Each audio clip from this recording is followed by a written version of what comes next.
कि ईएमआई थोड़ी सी कम हो जाएगी, इससे रुपए की वैल्यू कम हो जाएगी डॉलर की तुलना में। The policy rate, by 25 basis points to 6.25%. मुद्दा जरा हटके।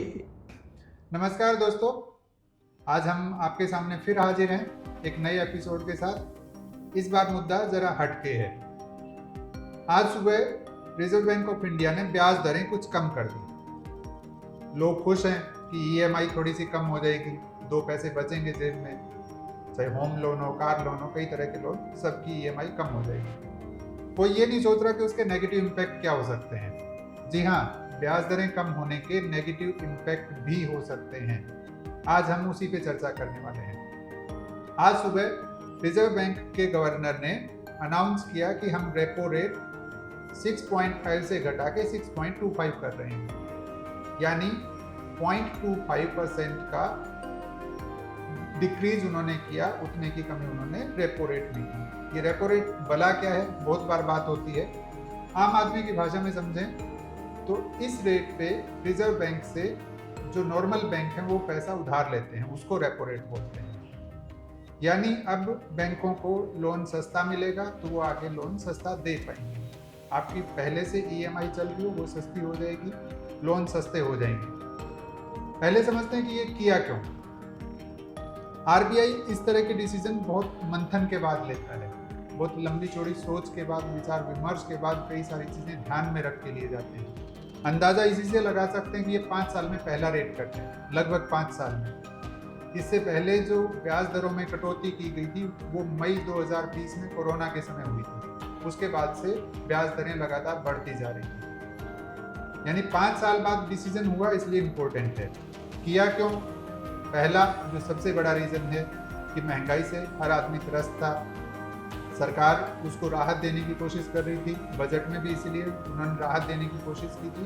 इनकम टैक्स की रिबेट थोड़ी सी बढ़ा दी जाए, और अब आरबीआई ने उसी लाइन पे चलते हुए ब्याज दरें थोड़ी सी कम की। मेजर रीज़न था कि कंजप्शन कम हो रहा था, खपत कम हो रही थी, उसको बढ़ाना था किसी भी तरह। इससे कैसे बढ़ेगी? इससे मार्केट में पैसा आएगा, ज़्यादा पैसा आएगा तो लोग ज़्यादा खर्च करेंगे, लोन आसान हो जाएंगे। आपकी होम लोन ईएमआई हो, कार लोन हो, पर्सनल लोन हो या बिजनेस लोन हो, वो सारे सस्ते हो जाएंगे। यानी आदमी से लेके कंपनियों तक ज़्यादा पैसा पहुंचेगा तो खर्च ज़्यादा होगा। इस मकसद से ये ब्याज दरें कम की गई हैं। लेकिन नेगेटिव इम्पैक्ट क्या?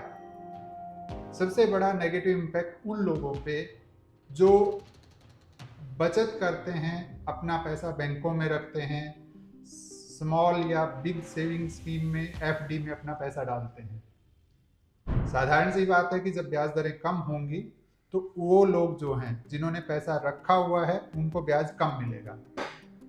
ये नुकसान सबसे ज़्यादा बुजुर्गों को होगा। क्यों? क्योंकि सबसे ज़्यादा एफडी में पैसा वही लोग डालते हैं, या फिर निचले तबके के लोग जो छोटी छोटी सेविंग स्कीम में पैसा डालते हैं उनको नुकसान होगा। ये 2 बड़े नुकसान। आरबीआई ने कहा है कि हमारी महंगाई दर 4 से 4.8% के बीच रहने का अनुमान है, लेकिन ब्याज दरें घटने से पैसा लोगों के पास आया और कंपनियां उस अनुपात में सामान सप्लाई नहीं कर पाई तो क्या होगा? तो महंगाई बढ़ जाएगी। यानी जिस उद्देश्य से ये कदम उठाया गया वो ठीक उल्टा पड़ जाएगा। महंगाई जैसे ही बढ़ेगी फिर ब्याज दरें बढ़ाने को मजबूर होना पड़ेगा। एक और इम्पैक्ट जो बड़ा है कि इससे रुपए की वैल्यू कम हो जाएगी डॉलर की तुलना में। हमने पहले भी बताया है कि रुपया अपने निम्न स्तर पे पहुंच गया, निचले स्तर पे पहुंच चुका है। आज सुबह जब अनाउंस किया गया कि ब्याज दरें कम करेंगे तो रुपया अपने सर्वकालिक निम्न स्तर पे जा पहुंचा, 87 रुपया 59 पैसे 1 डॉलर। बाद में थोड़ा सा संभला, 15 पैसे मजबूत होकर बंद हुआ।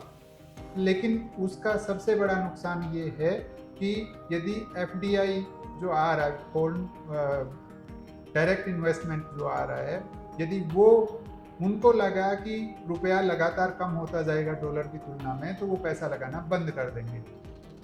उससे क्या होगा? शेयर मार्केट से लेके कंपनियों तक पैसे की कमी होगी। जो देश के लिए ठीक नहीं है। सरकार एफडीआई बढ़ाना चाह रही है, लेकिन इस तरह के कदम जो हैं एफडीआई को नीचे ला सकते हैं।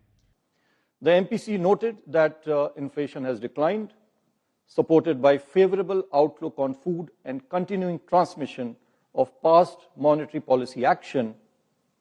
It is expected to further moderate in 2025-26, gradually aligning with the target.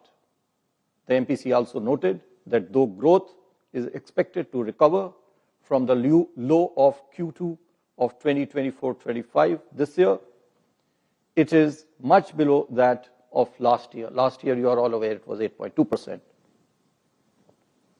This growth inflation dynamics opens up policy space for the MPC to support growth while remaining focused on aligning inflation with the target.